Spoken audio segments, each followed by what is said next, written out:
Баршаңызға қайырлы күн. Бүгін сіздермен бірге 5-ақ минутта дайын болатын салаттың рецептісімен бөліскім келіп отыр.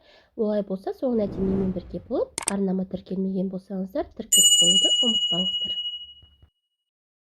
Ал олай болса, салатымызға қажет заттардың барлығын турап алатын боламыз. Ең алдымен тұздалған қиярымызды осылай соломка, яғни ұзынша етіп турап аламыз. Одан соң шұжығымызды да дәл солай соломка етіп, ұзынша етіп, бірдей қылып турап алатын боламыз. Достар, қазақша футболктың дамуына аз да болса өз үлестеріңізді қосып, арнама тіркелмеген болсаңыздар тіркеліп, лайк басып, пікір қалдырып отыруды ұмытпаңыздар. Салатымызға қажет заттардың барлығын турап алдық. Енді таза ыдысымызға туралған шұжығымызды, оның артынан тұздалған қиярымызды саламыз.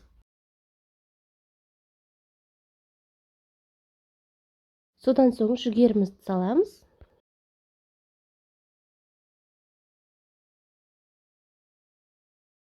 Содан соң кириешкемізді саламыз.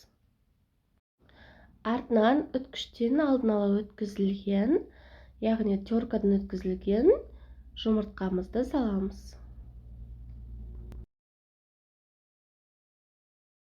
Алдын ала үткіштен өткізіліп қойған сарымсағымызды салатын боламыз.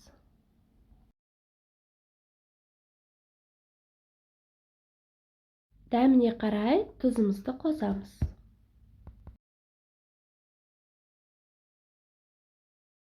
Шамамен 3 ас қасықтай майонезімізді саламыз да жақсылап сол ыдыстың ішінде араластырамыз.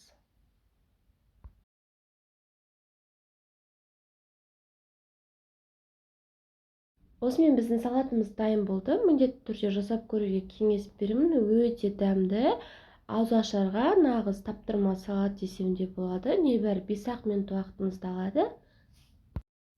Видеоның соңына дейін көріп, менімен бірге болғандарыңызға рахмет. Арнама тіркелмеген болсаңыздар тіркеліп, лайк басып, пікір қалдырып отыруды ұмытпаңыздар. Алдағы уақытта кереметтер рецептермен бөлісетін боламын.